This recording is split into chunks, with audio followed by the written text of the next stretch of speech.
Very glad to be present with you this morning, and it's also not lost on me that this is a day that is reserved to honor women internationally.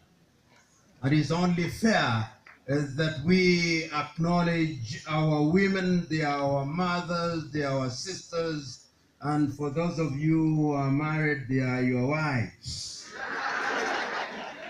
And it is indeed the great Mahatma Gandhi who said that any society that does not pay regard to its women is a society adrift, a giant headed to the rocks. And I think that there is merit in that.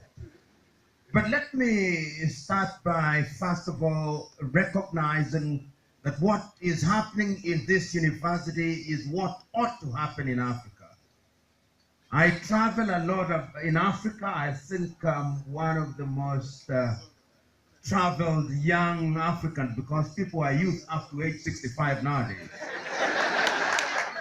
So if you look at 65, then I'm still a youth. But if you go by the UN definition, I'm not. But in the last 1 year, I've traveled in over 25 African countries.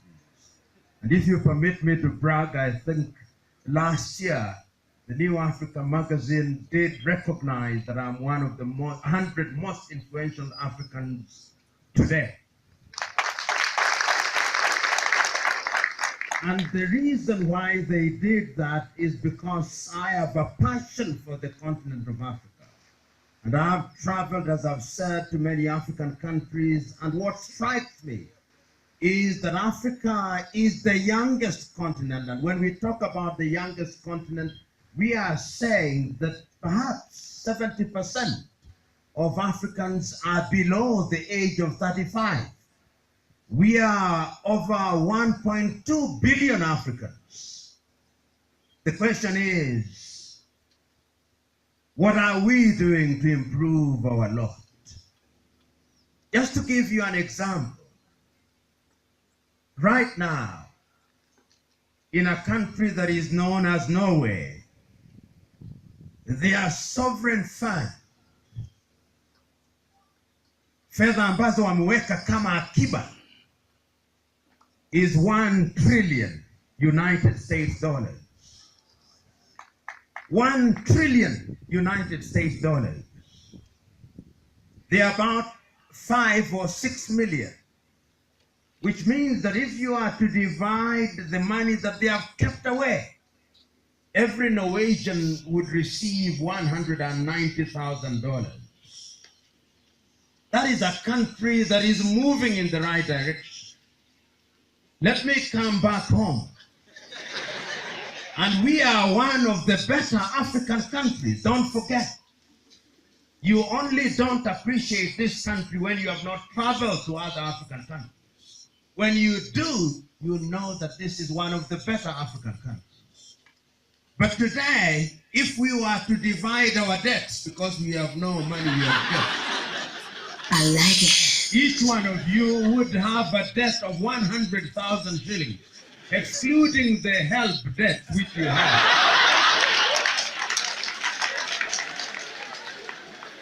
So when we talk about innovation, we should be asking ourselves, what is it that we can do to improve our lot? 2 days ago, on the 6th day of March to be exact, 61 years ago, Ghana became the first country in Africa to regain our independence.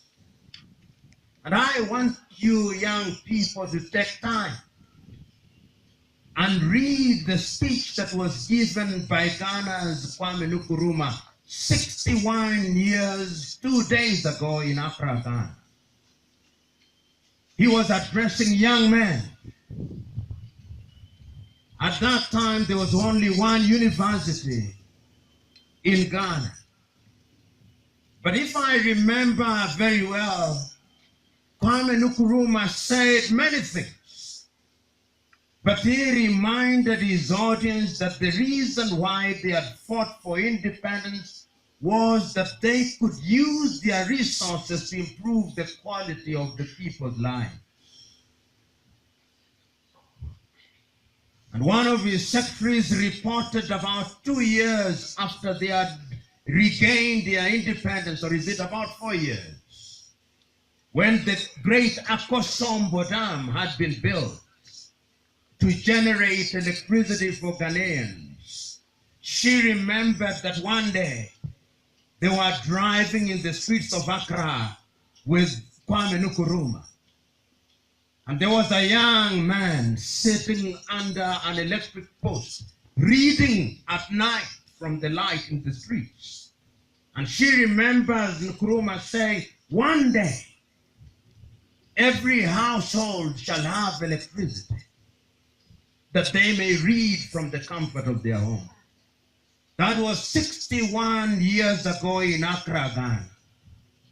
2 years later, not 2 years later, I think it is 4 years later, after Ghana had attained her independence on the 24th day of May, on the day of the founding of the Organization of African Unity, the same Kwame Nkrumah, with a sense of urgency, addressing the 32 heads of states and governments who are gathered in Addis Ababa, Ethiopia, said, among other things, that we are gathered here today first to demonstrate to ourselves that we are capable of governing ourselves, and that going forward we must improve the quality of the lives of our young men and women. Kenya was not independent at that time.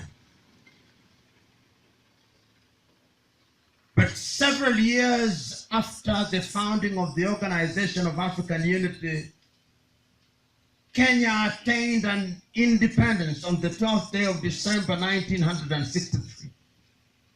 And one can still hear the words of the first Prime Minister of the Republic of Kenya, Jomo Kenyatta, telling the people and reminding us that our independence had been regained. He did not use the word regained. And he reminded us that we've got to go back to the land so that we can develop. So that the reason why we attained independence was that our young men and women could participate in the project of building Kenya. At that time, on the occasion of the independence of Kenya, not like today, there was no Luo, no Kikuyu, no Kamba, no Kikuyu. There were only Kenyans. Today, it saddens me, even in universities such as these, that you organize yourselves around Nyeri Students Association, Kisumu Students Association, very primitive enterprises.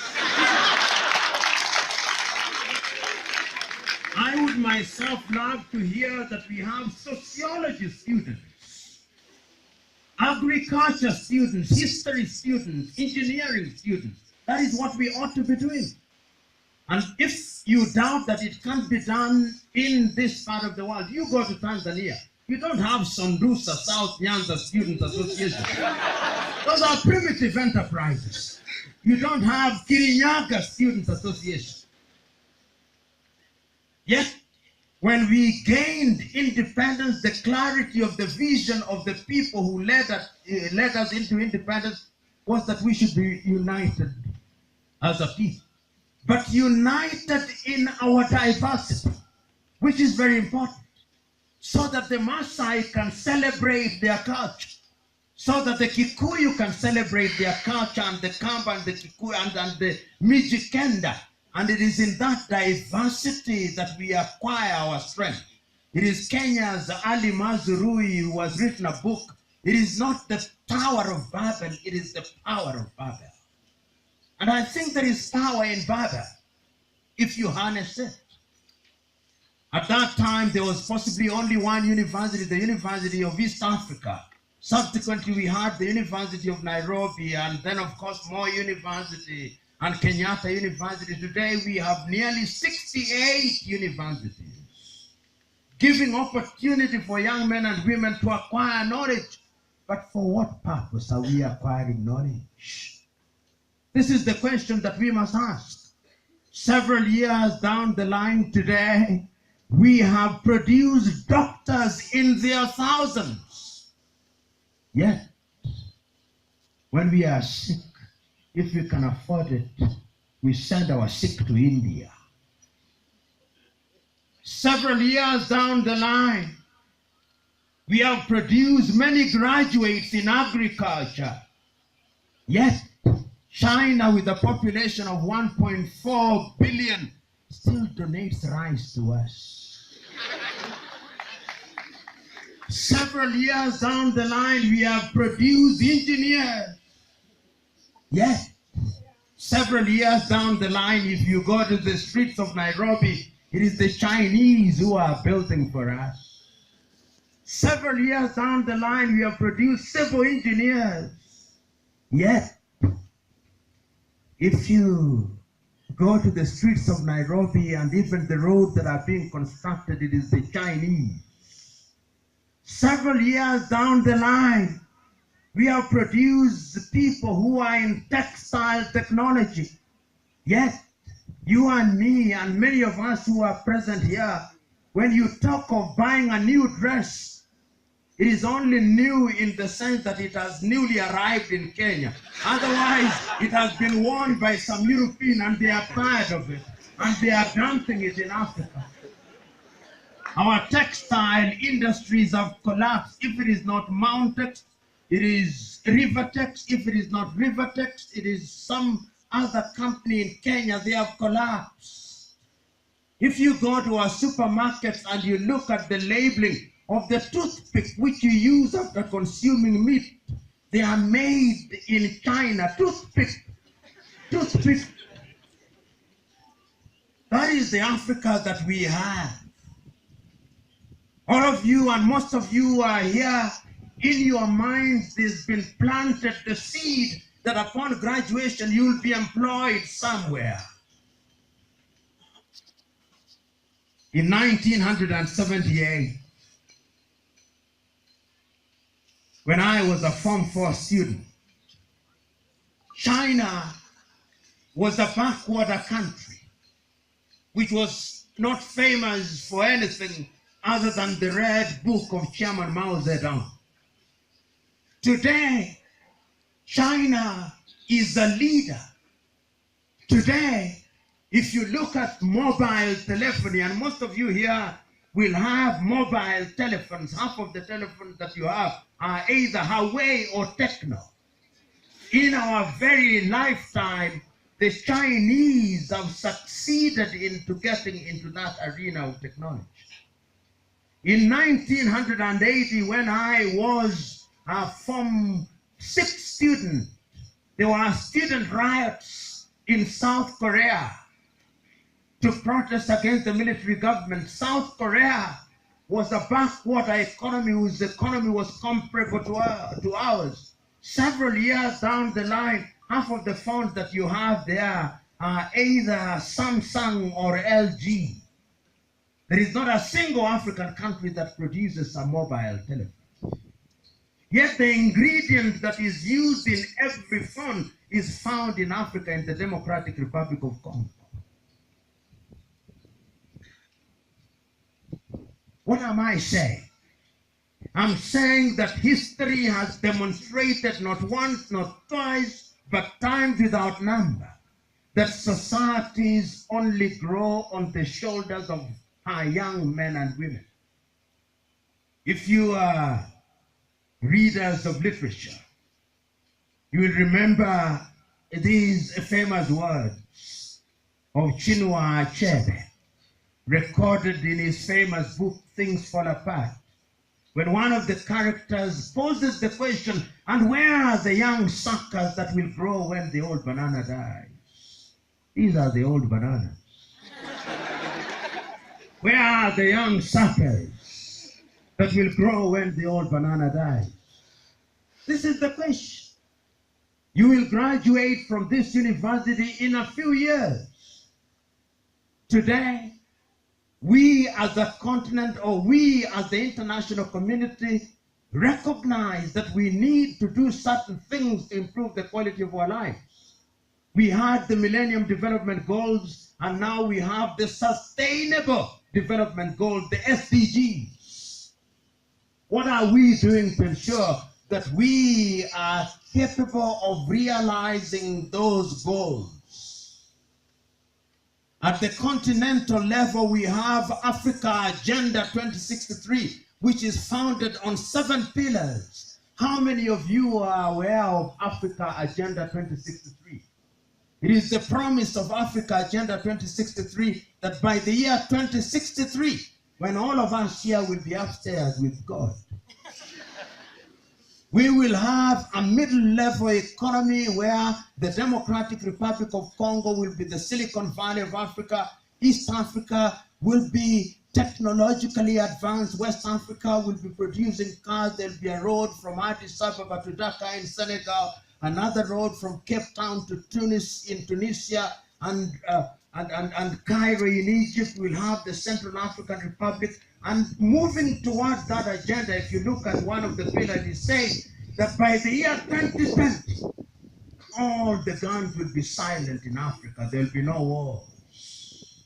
We'll be generating electricity, and we will be a middle-level economy. That is at the African level. At the Kenyan level, we have our Vision 2030, which is founded on 4 pillars: the economic, the social, and the political. And we are promising ourselves that by the year 2030, we will be a middle-level economy, that we will be a country that is worth its salt, and that socially we shall enjoy cohesion, politically we shall enjoy democratic maturity, and economically we will have pulled a critical mass of us into the middle class. China, in the last 30 years, has pulled 780 million out of poverty. Just this year, they say they are going to pull 10 million people out of poverty.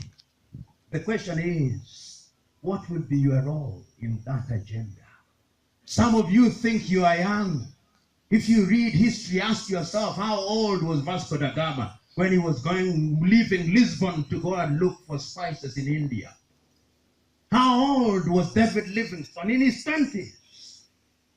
How old was Alexander the Great when he conquered half of the known world? He died at age 33. So you are Methuselahs, you who are 30 years of age. And yet you think that you are toddlers. I'm submitting to you that the university must become the incubator for the next generation. If you look at those who have succeeded in changing their countries and the societies in the recent past, in the United States of America, they did it while they were at the university. Bill Gates at the university, Mark Zuckerberg at the university, Jack Ma in China at the university. Some of them did not even have the opportunity to be at the university. If you ask Nigeria's Aliko Dangote, who is the richest person in Africa today, how did he acquire? These are young men who had the enthusiasm and the vision. It used to be said, a friend of mine used to say that hit the iron while it is hot. He says, no, don't wait to hit the iron while it is hot. Hit it that it may be hot. And I think that that is the attitude that we should adopt. He says, think outside of the box. And we say, no, don't think with the box. Think without it. Because when you think outside of it, you are only circumscribed to the arena around it. Think without the box. You know, perhaps you do, perhaps you do not know. But in the year 1906, a young African, a young South African to be exact, was a student at the University of Columbia in the United States. You may or may not have heard of him, Pixley Kaisa Kaseme. How many of you have heard of Pixley Kaisa Kaseme? If you have not, go and find out who this man was. This man gave one of the greatest speeches ever made, and it was titled The Regeneration of Africa. Pixley Kaisa Kaseme is considered the founder of the African National Congress in South Africa. So that by the time the African National Congress, which was famously led by Oliver Tambo and Nelson Mandela and Albert Sisulu, was being founded, the person who had spoken about the regeneration of Africa was Pixley Kaisa Kaseme in 1906, when your grandfathers were still migrating to this part of the world. They were young, and that's why I'm talking about them. Not so very far from that particular point in time, there were other Africans. How many of you have heard of a man called James Emmons Kwejiragri? If you have not heard about James Emmons Kwejiragri, normally referred to as Agri of Africa. If you go to Nairobi, there is a school called Dr. Agri in Jerusalem in Nairobi. It is named for James Emmons Kwejiragri, the first Ghanaian to earn a PhD and the first black man to be the vice principal.